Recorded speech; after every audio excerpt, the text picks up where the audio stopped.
अस्सलाम वालेकुम जी। आज लेक्चर नंबर 4 है हमारा। सवाल नंबर 3 मशक नंबर 2.2 में हमारे पास क्वेश्चन है x की 3 जमा y की 3 साबित करना है हमने। x जमा वाई इंटू एक्स जमा ओमेगा वाई इंटू एक्स जमा ओमेगा स्क्वायर वाई हमने ये साबित करना है कि ये आपस में इक्वल है। अब मैं लेता हूँ राइट हैंड साइड हमारे पास x जमा वाई एक्स जमा ओमेगा वाई और ये x जमा ओमेगा स्क्वायर वाई। बहुत ही आसान है। हम क्या करेंगे, इसको आपस में मल्टीप्लाई करेंगे, फिर हम इसके साथ मल्टीप्लाई, हमारे पास फार्मूला बन जाएगा x की 3 जमा y की 3 का। बहुत आसान है, इसको हम करते हैं।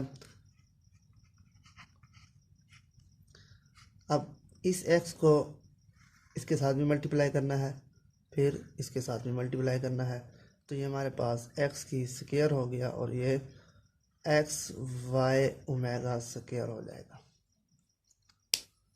जब इसको इस x के साथ मल्टीप्लाई करेंगे तो हमारे पास एक्स वाई ओमेगा आ जाएगा, और जब इसको इसके साथ मल्टीप्लाई करेंगे तो हमारे पास ओमेगा की 3 वाई की 2 हो जाएगी।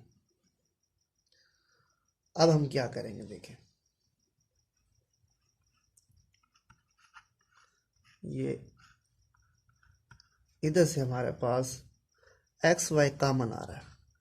यहाँ मैं एक्स वाई कॉमन लेता हूँ, ओमेगा स्क्वायर जमा ओमेगा, और ये हमारे पास वैसे आ गया।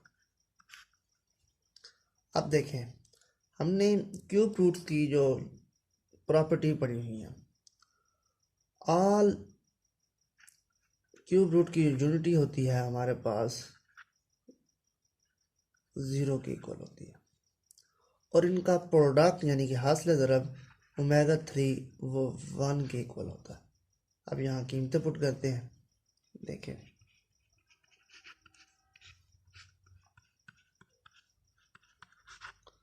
और ये हमारे पास -1 और ये हमारे पास 1 हो गया, तो ये हमारा मल्टीप्लाई करते हैं तो हमारे पास एक्स जमा वाई, एक्स की 2 मनफी x y plus y square.